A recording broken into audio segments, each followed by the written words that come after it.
Oke, di acara malam ini gue ada sekumpulan seniman-seniman hebat. Ini salah satu dari Jogja ya Kak?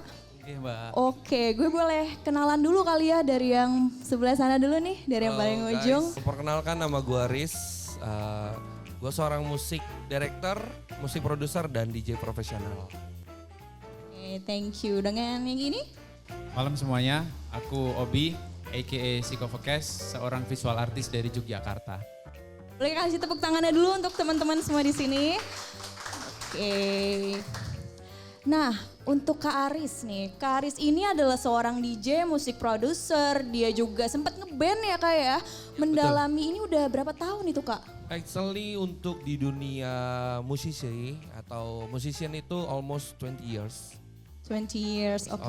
Untuk di dunia musik production, musik director, DJ, electronic dance music itu 11 tahun. 11 tahun. Oke, itu jenjang karir yang stabil ya di bidang yang sama. Itu sangat sulit loh ya untuk di bidang itu. Oke, gue boleh tahu nggak Kak? Kalau untuk lo nih, lo itu start di dalam dunia musik itu passionnya apakah dari diri lo sendiri atau lo lihat dulu dari sekitar lo? Kalau ngomongin passion, back in the day sebenarnya dari keluarga itu nggak ada basic suara musisi.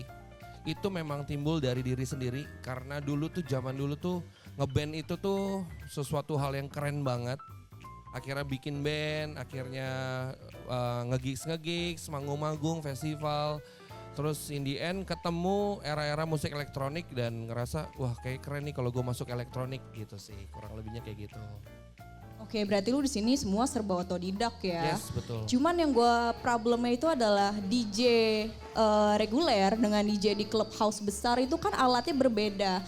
Dan harganya cukup pricey ya, biasanya itu butuh sekolah untuk di bidang itu. Nah untuk lu sendiri, lu itu bisa mengenal ke dunia DJ itu awalnya gimana sih Kak? Awal mulanya itu pasti dari teman dulu sih, karena zaman dulu broadcast BBM itu BlackBerry Messenger, ada sekolah DJ nih mau private segala macam, akhirnya coba, in the end ketemu temen yang punya alat, akhirnya mulai dari situ sampai detik ini akhirnya bisa di titik ini karena mulainya dari temen yang punya alat DJ itu sih gitu. Berarti emang awalnya lu inisiatif sendiri ya, itu privilege yang jarang sekali dengan nightlife ya Kak ya, Kasiko ya. Nah kita ke Kasiko nih, untuk Kasiko sendiri, Kak lu kan ilustrator ya, lu butuh imajinasi yang unlimited edition banget nih, yang harus beyond dari pemikiran kita. Nah lu itu awalnya bisa terjun ke bidang itu dari mana sih Kak? Karena gue denger backgroundnya itu dari IT loh. Tiba-tiba bisa terjun ke dunia ilustrasi itu very apa ya, penasaran gue juga. Gimana tuh ceritanya Kak? Sebenarnya dulu suka gambar-gambar tuh malah dari sebelum IT, dari SMA. Ya standar kenakalan remaja lah, suka coret-coret di jalan gitu. Terus lama-lama nagih juga ya. Nah dari situ terus kira-kira ini kedepannya mau aku gimanain ya, mau kemana ya jalannya ya gitu. Terus akhirnya ya udah terlanjur nyemplung ya udah digas aja gitu. Oke, ini kan berarti salah satunya ada mural-mural ini ya Kak ya? Iya. Ini kalau gue boleh tahu mural ini tuh di mana sih Kak? Dan lu bisa dapetin, apalagi kan mural itu kadang suka dibilang vandal ya. Perizinannya itu cukup sulit. Bahkan ada pemerintah yang bilang ini kenapa sih harus digambar-gambar. Nah itu lu bisa dapet izin seperti itu lu gimana gitu? Sebenarnya enaknya gambar-gambar kayak gini kan ada komunitasnya ya. Dan itu lumayan tersebar dan terkoneksi di Indonesia kan. Jadi kebetulan kalau misalnya ada acara di Sumatera gitu, aku ikut dong, ya udah. Yang ngurus perizinan juga mereka gitu, terus sponsor chat juga dari mereka gitu. Jadi lebih enak. Untuk karya awal lu mulai nih, gue mau langsung ke lu berdua deh. Startnya, yang paling kita penasaran ya, seniman itu kan rata-rata harga temen, kalau nggak harga temen, portofolio, bener nggak? Portofolio awal, lu nyari koneksi dulu. Itu lu startnya gimana sih? Mau dari siapa dulu nih? Ya kalau saya karena di Jogja ya. Oke. Jogja kan semua bisa dibilang sedulur kan. Maksudnya apalagi kalau anak-anak muda bikin acara gitu ya udah. Siapa yang bisa bantuin ya bantuin gitu kan. Terus bayarannya apa? Ya udah minum aja udah gitu. Minum doang ya basic ya, apa ibaratnya riders lah ya untuk lo ya Kak. Oke. Ngombe. Oke, ngombe. Kalau untuk lu sendiri gimana Kak? Basically kalau dari gue zaman ngeband dulu sampai akhirnya jadi DJ itu pasti pertama bener harga temen itu udah pasti. Bahkan gak dibayar pun pernah asal dapat portofolio. Oke. Karena ngambil portofolio itu tuh zaman dulu lebih penting karena untuk kita bisa nge-build karir di kemudian harinya sih. Lebih ke arah situ sih sebenarnya. Ya berarti awal-awal kalian juga ngambil jam terbang ya? Yes, betul Oke. banget. Berdarah-darah ya Mas Iya ya. betul, Berdarah-darah dulu di Berdarah awal. dulu. Oke, ngerangkak dulu dari awal ya. Iya. Nah yang gue penasaran nih, spill dong rate awal banget lu terjun ke industri kalian, berapa sih rate-nya ya? Buka-bukaan Mas Iko boleh duluan. nggak? Mas Iko duluan. Gimana ya kalau awal itu malah sama-sama nggak ada yang tahu gitu. Oh nggak ada yang tahu. Nggak ada yang tahu, terus ya udah deh terserah. Awalnya kan masih terserah ya. Oke. Terus begitu mulai kenal sama teman-teman di Jakarta, terus dibilangin kamu kemurahan boy kayak gitu. Oke. Masih, oh gimana sih caranya? Nah, baru dari situ. Cuman problemnya gini, kalau mural itu kan kita butuh modal ya kak. Itu Iya. lu modalnya dari mana? Kan Dari- lumayan tuh lu ngemural satu tembok juga butuh berapa kaleng atau butuh berapa can kan gue Ya penasaran. makanya ngirit waktu itu. Oh ngirit ya? Ngirit. Nyari sponsor ya? Nabung. Berarti belum tahu, maksudnya awal-awal berapa rate lu belum spill ya? Oh nanti aja, oke awal-awal nggak tahu. Kalau untuk lu gimana kak?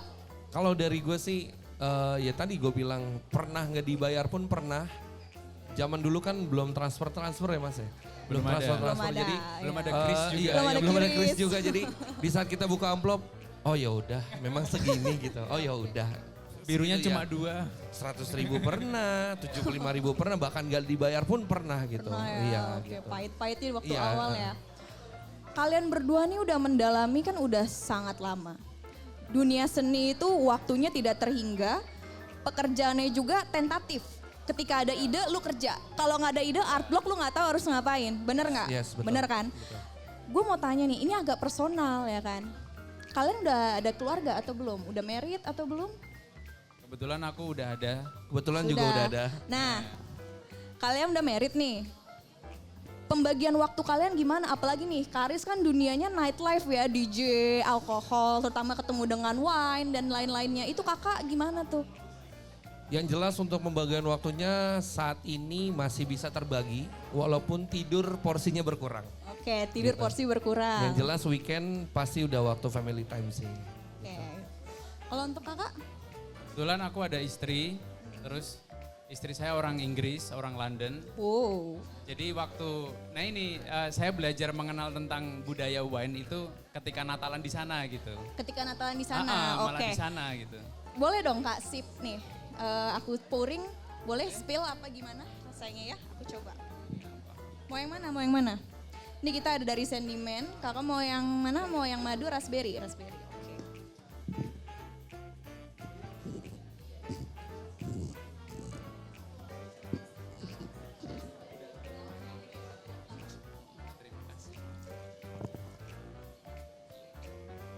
Coba.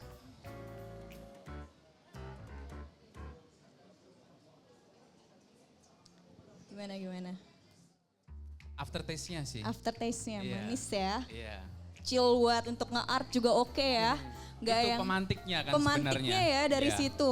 Ya kita para pekerja seni, gue juga pekerja seni, gue juga sebagai film director. Sama, kita nggak jauh-jauh dengan dunia. Iya. Dengan dunia alkohol ini nggak beda jauh. Cuman ini porsinya lebih teratur aja ya, lebih teratur. Untuk Hah? Terus kan karena apa ya? Aku menggambarkan akhirnya ada di eksplorasi medium yang macam-macam ya. Yang tadinya biasa gambar di jalan, terus akhirnya menggambar di studio. Oke. Di medium yang berbeda, di kanvas gitu. Nah ketika di jalan kan nggak mungkin ya kalau minum Ya, siang-siang ya. gitu. Panas-panas minum Iya. aduh kurang cocok ya. Bunuh diri itu kan. Bunuh diri. Panas banget kan kalau siang. Iya. Nah biasanya kalau di studio itu kan malam. Oke. Malam udah nggak ada tamu, nggak ada teman-teman nongkrong gitu. Ya udah, dipantik dengan alkohol malahan. Jadi agak sedikit ada romanticizing juga Iya, ya. lebih personal juga Lebih kan. personal juga bondingnya ya. Terus dengerin musik pilihannya Dengan gitu. musik pilihannya, oke. Kalau untuk Karis, lu kalau misalnya minum tuh pasti sambil ngecil juga kan ya kak?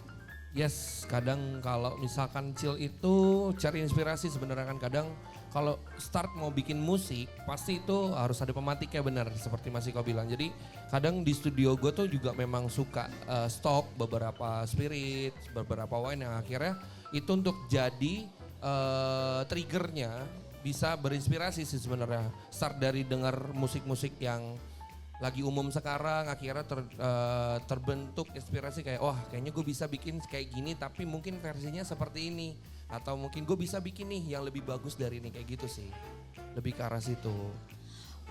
Karis, gue denger Karis ini tuh udah terbang sampai kemana, ke Amsterdam ya? Yes, Amsterdam. Beliau ini udah main DJ sampai ke Amsterdam, itu achievement yang very wow, luar biasa loh. Bahkan dengan perjalanan karirnya itu bisa sampai berapa? 11 tahun, 20 tahun. Ya, Boleh minta teman-teman untuk applause-nya dulu Kak, untuk supportnya. Thank you. Konsistensi ya. Ya, betul. Itu tuh apa ya Kak? Gue juga bingung ya, kadang orang-orang tuh mikir orang yang minum alkohol itu karyanya nggak asli, ya. Orang yang minum alkohol bilangnya karyanya itu palsu karena kita dibawa imajinasi dengan kadar di luar dari imun kita gitu. Pendapat lu gimana sih Kak dengan hal itu, stigma-stigma yang aduh kok alkohol jelek banget sih gitu?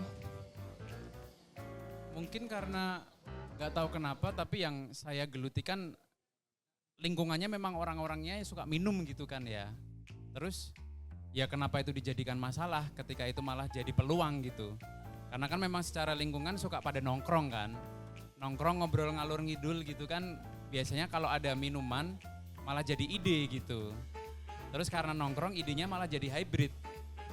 Malah oh ya udah bikin ini gini ayo kolaborasi. Malah jadi kayak out of the box gitu ya. Benar gitu, jadi out of the box gitu. Karena kadang di saat kita konsum alkohol justru inspirasi itu bisa lebih meledak-meledak sebenarnya gitu. Tapi tergantung dari sudut pandangnya juga orang sih sebenarnya. Kalau dari gue pribadi, pendapat gue pribadi ya itu nggak jadi masalah sebenarnya. Karena itu balik lagi itu bisa jadi trigger untuk inspirasi yang lebih meledak lagi sebenarnya gitu sih.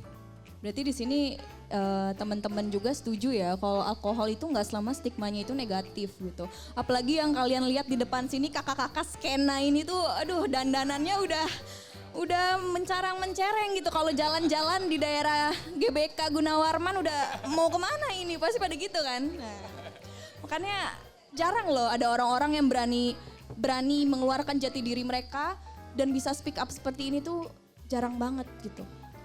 Terus Kak, kalian berdua, aku nggak tahu latar belakang keluarga kalian seperti apa. Apakah kalian ada turunan seninya kah? Atau kalian punya pure blood aja dari inner kalian gitu? God's made it for you gitu.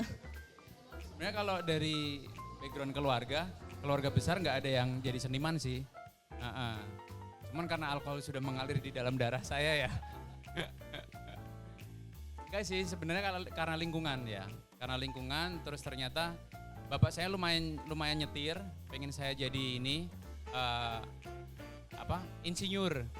Wow, insinyur. IT. IT. Kakak IT juga kan. Sama gue juga. Nah, kebetulan lingkungannya kan anak-anak ISI ya. Kalau ISI di Jogja kan ya udah yang paling art nih. Nah, mungkin karena aku tidak mengenyang pendidikan di ISI. Jadi secara keinginan, secara hasrat tuh jadi pengen lebih militan, ingin mendapatkan apa sih seni itu gitu loh. Dari situ sih awalnya. Apa sih seni itu? Sekarang gue tanya balik, seni itu apa buat kalian? Seni itu apa gitu? Seni itu adalah sesuatu hal yang tidak pernah dibatasi. Oke, seni adalah sesuatu yang tidak bisa dibatasi. Kalian setuju? Setuju. Seni itu adalah sesuatu hal yang tidak terbatas dan tidak bisa dibatasi. Oke, pekerjaan yang tidak terbatas. Setuju? Setuju. Kasiko, seni itu apa? Seni ekspresi. Seni itu ekspresi. Ekspresi dalam apa? Ekspresi jiwa. Ekspresi Yang jiwa. bisa dipertanggungjawabkan. Yang bisa dipertanggungjawabkan. Sekali lagi segala hal yang kita lakukan dipertanggungjawabkan. Termasuk seni kita ya. Itu seni ya. Itu adalah seni yang sesungguhnya. Seni mempertanggungjawabkan. Seni mempertanggungjawabkan. Segala hal dipertanggungjawabkan ya. Bahkan untuk haki juga harus dipertanggungjawabkan ya, bayar pajak juga. Oke. Gue bingung Kak, lu startnya itu awalnya di Jakarta atau lu pure di Jogja atau Karis lu emang pure di Jakarta, nge-build di Jakarta sampai lu booming sampai keluar negeri ya? Kalau aku dari Jogja sih.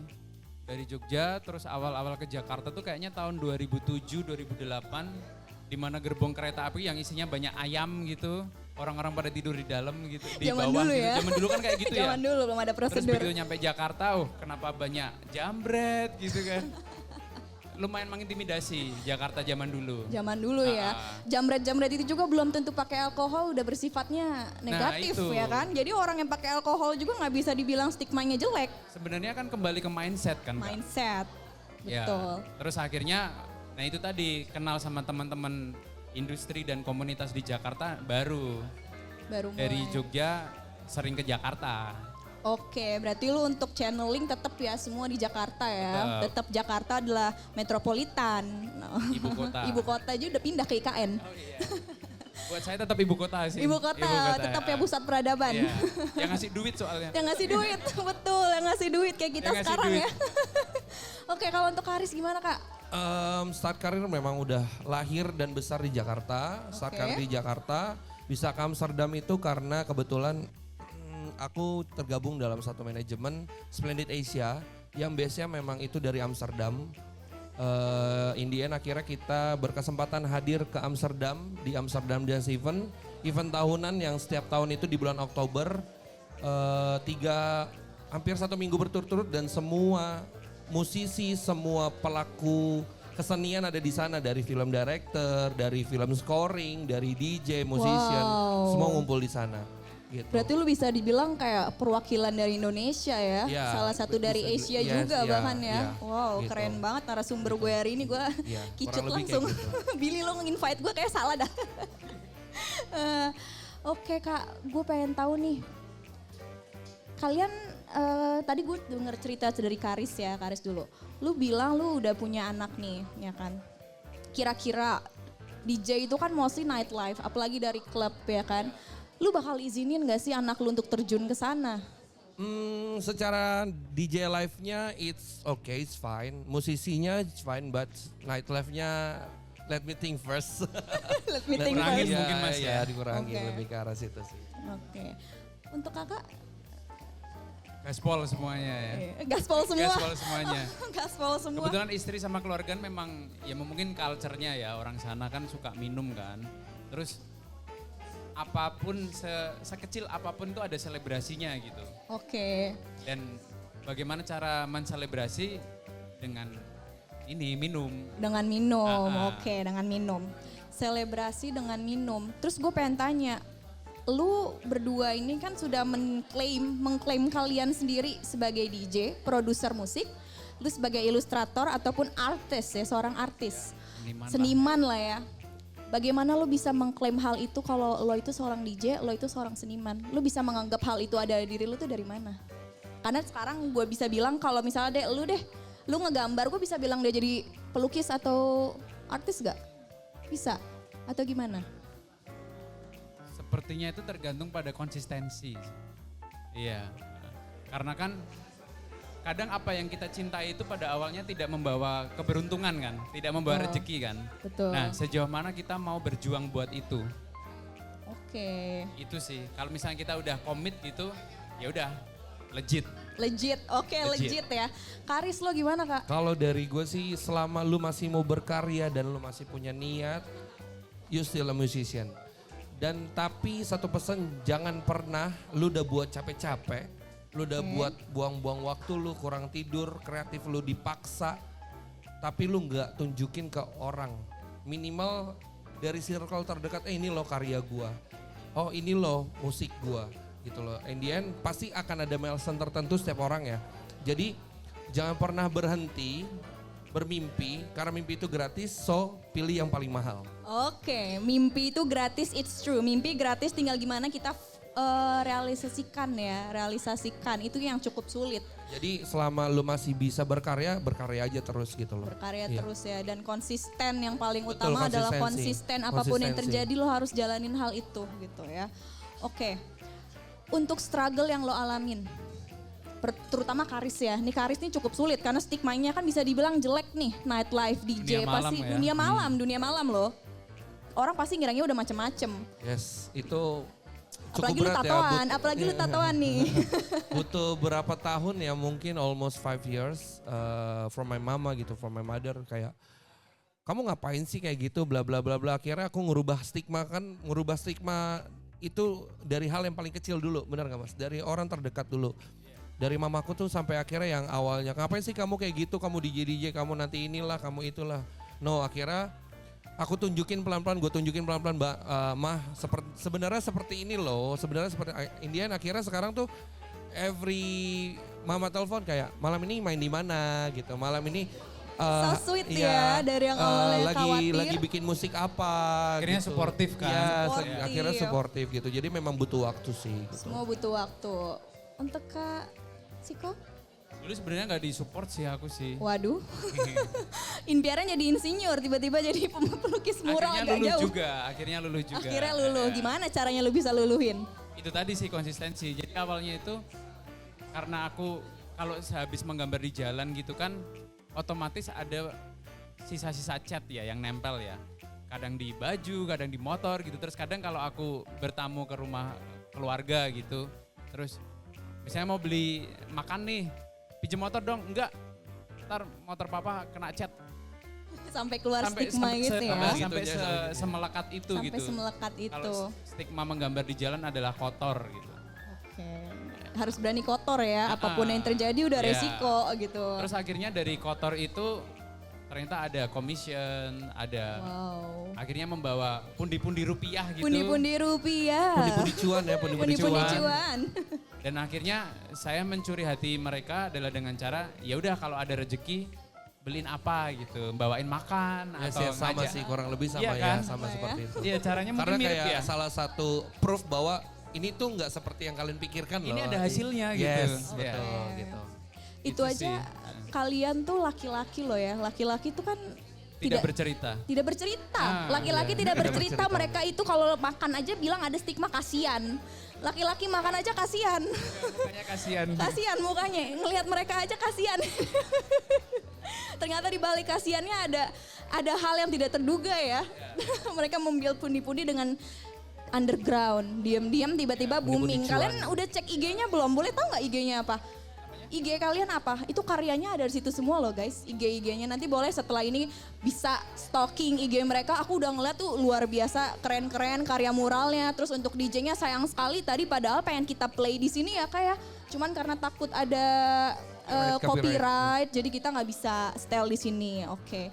Nah Kak, gue apa ya? Bisa dibilang gue salut banget sama lu berdua. Thank you. Matur nuwun. Gue salut banget sama lu berdua, dengan semua orang di sini gue salut banget konsistensi yang kalian lakukan, segala effort yang kalian lakukan untuk mimpi kalian, dan of course hal yang kalian lakukan untuk orang lain kan. Kayak Karis, lu berkarya di musik, orang-orang walaupun datang ke clubbing untuk apa? Healing. Orang healingnya kemana? Ke klub. Ke klub kita dugem, hahihi, senang-senang, minum juga seadanya juga bisa ya. Kita happy party. Kasiko, lu ngegambar, menyampaikan apa yang lu rasakan, orang melihat senang, mata terenjoy. Mata senang ya. Jadi tiban. Ya betul, apalagi orang-orang yang udah mulai, aduh kalau udah mulai naik minumnya kan imajinasi sudah mulai kemana-mana. Gua mau tahu Kak, kalau sudut pandang lo soal perempuan, kalau seandainya kalian itu perempuan, menjalani hal itu mungkin atau enggak? Mungkin banget. Kenapa? Kalau dari profesi aku ya mungkin banget karena mungkin secara presentasinya seorang musisi nggak harus cowok, bahkan banyak musisi-musisi cewek, DJ itu juga banyak banget yang cewek yang udah keliling dunia. Jadi itu bukan salah satu batasan bahwa mungkin gak sih kalau cewek atau perempuan yang seperti itu bisa, jelas tentu bisa banget. Kalau dari segi musisi baik mau DJ, mau musik director, mau musik produser itu bisa banget. Karena perempuan itu malah bisa dibilang lebih melankolis dalam berkarya gitu loh. Lebih melankolis. Lebih melankolis jadi banyak mungkin dari segi musiknya lebih banyak progression nadanya yang lebih indah gitu loh. Karena kalau Dan emosinya juga pasti lebih gimana ya, lebih bagus lah gitu loh. Tapi bukan berarti itu menjadi salah satu batas bahwa bisa gak sih cewek? Oh, jelas tentu bisa banget malah kalau dari Bisa posisinya. banget, oke. Untuk Kasiko di bidang lo kira-kira Kalau gimana di Kak? bidangku malah, kalau aku cewek aku menggambar dari dulu sih. Kenapa? Karena udah didominasi sama cowok gitu. Oke. Udah 90% cowok. Oke, Uh-uh. dominasi mostly cowok ya. Iya. Terus Kak, gue pengen tahu planning lo ke depannya. Kalian ini kan bisa dibilang pekerja seni tapi tanda kutip underscore-nya freelance ya. Tidak terikat dengan siapapun maksudnya ya. Tidak ada kontrak dengan siapapun. Kita tidak tahu ke depannya akan seperti apa. Apalagi seni itu harus terus berevolusi, harus terus di-upgrade kan. Gak bisa stuck, apalagi Karis lagu terus-terusan berkembang. Kayak lo kalau misalnya manggung ke klub gitu atau ke party, lu setlistnya sama kah atau berbeda? Untuk setlist pasti jelas berbeda ya, karena every single day ataupun every day, bahkan kalau kita ikutin musik itu balik lagi nggak ada batasnya. Kalau kita ikutin musik nggak ada batasnya, jadi mungkin dalam 1 minggu bisa rilis lagu 3-4 lagu terbaru. Jadi memang kita harus update terus, apalagi dengan kebantunya ada sosial media. Jadi biar listener kita tuh nggak bosen dengar lagunya yang itu aja, pasti kalau ngomongin setlist pasti akan ganti-ganti terus gitu. Oke. Untuk Kasiko gimana? Gimana? Tadi. Ke depannya? Prospek jangka panjangnya seperti apa? Sebenarnya kalau di soal menggambar nih, semua pasti punya mimpi ya. Pasti dong, semua punya Iya, mimpi harus. Nah kebetulan mimpi saya lumayan besar, Sebesar apa? sebesar dunia. Sebesar dunia. Jadi aku pengen bisa membawa karya seni saya keliling dunia. Amin. Atas nama Indonesia. Oh, Amin, nice. guys, teman-teman semua boleh doain teman-teman kita di depan sini, para seniman, ini mereka punya mimpi yang sangat besar loh. Mereka mau bawa karya mereka go internasional. Itu salah satu dedikasi karya putra-putri bangsa yang bisa kita banggakan ya. Tidak selalu stigmanya negatif, betul? Betul sekali. Betul. Terus Kak, kalau kalian udah tua, apakah kalian mungkin bekerja di bidang yang sama? Karena ini kan nggak ada pensiunnya, nggak ada dana pensiun ya. Kita bukan bukan kerja di corporate atau PNS nih. Itu Kak gimana planningnya? Kalau aku karena orang Jogja ya, orang Jogja kebetulan rumahku deket Kopi Kelotok, deket lereng Merapi, Nanti samperin ya, bener nggak rumahnya di situ? deket lereng Gunung Merapi gitu. Malah kalau aku tua aku pengen jadi petani. Jadi petani. Jadi petani Terus terus gerobaknya lu lukis. enggak juga sih. Oh, enggak. Enggak. Maksudnya punya halaman yang sangat luas gitu. Terus penuh tumbuh-tumbuhan. Yang itu tumbuh subur di area vulkanisnya Merapi gitu kan. Terus ya udah aku makan dari apa yang aku tanam. Terus ketika aku sudah tua otomatis semoga ya aku menjadi legenda dalam duniaku. Jadi legenda. Amin. Terus orang-orang datang ke sana cuma buat ya udah main ke tempat Pak Obi gitu, Oh, Pak Pak Siko Obi, gitu Pak ya. Siko, Minta panggilan. tanda tangan misalnya gitu. Sambil saya masakin. Siapa tahu sekarang ada yang mau minta tanda tangan. Biar pulang ke Jogja seneng. Lebih happy lagi dia. Ya udah terus aku masakin, aku jamu gitu. Oke. Itu kayaknya udah sangat apa sih cukup hidup di dunia seperti itu. So Sambil sweet. ngewain-wain tipis lah ya. Nah, Ngewain-wain itu. tipis. Obrolan sore kan nggak ngerti ya arahnya kemana. Siapa gitu. tahu sambil ngeliat sunset. Pasti sih. Ngelihat ini erupsi. Deket gunung. Oke. Untuk Kak, Kalau aku ditanya nanti gimana, sebenarnya pengennya sih nggak pengen berhenti. Cuman mungkin nanti lebih ke performingnya aja yang berhenti, tapi secara aktivitasnya, ngeproduksinya nggak akan berhenti sih, pengennya kayak gitu. Tapi balik lagi, siapapun nanti dari Ritonya pengen happy ya. Jadi sekarang kumpulin pundi-pundi cuan aja dulu yang banyak. pundi-pundi cuan. Selagi Jadi muda kita kumpulkan cuan. Untuk menikmati di kemudian harinya. Asik. Buat anak istri mas. Yes, betul Oke, gitu. oke. Menarik sekali nih ya kalian memikirkan sampai prospek jangka panjang ya. Benar, berarti Jelas, bertanggung jelas. jawab sampai tua juga harus mikirin ya walaupun kerjanya sebagai seniman. Karena kami bukan PNS mbak. Wah, kita semua di sini nggak ada yang PNS ya. Terlihat mukanya nggak ada yang PNS. Rambutnya dicat semua soalnya. Berarti kakak, aku akan clarify klarifikasi lagi dari seluruh talk show kita hari ini. Tidak ada stigma negatif untuk para siapapun yang menggunakan menikmati alkohol itu adalah jelek. Tidak ada pemikiran seperti itu. Malam ini kita hilangkan stigma kalau minum alkohol, wine, bir atau segala pun jenis itu adalah jelek, tidak. Itu bisa salah satu pemantik spirit, semangat buat kita, bahkan bisa ada pemikiran out of the box, benar? Betul. Itu sesuatu yang hybrid. Hybrid. Hybrid and out of the box. Oke, out the box. I think that's all ya untuk seluruh pertanyaan. Thank you so much buat teman-teman untuk diskusi malam ini. Very interesting. Untuk Kak Siko, Karis, thank you so much udah hadir di event kita malam ini. Dan untuk teman-teman yang mau tahu lebih jauh lagi tentang mereka, boleh langsung abis ini ngobrol, stalking. Mangga, nggak ada larangan. Langsung aja start tanya rate-nya berapa Kak, gitu. Siapa tahu abis ini mau langsung lanjutkan ke sebelah atau kemana, ke manggung lagi di sini nggak tahu. Oke, that's all for tonight dari kita bertiga. Thank you so much. Thank you. Selamat malam. Thank you, Vidya.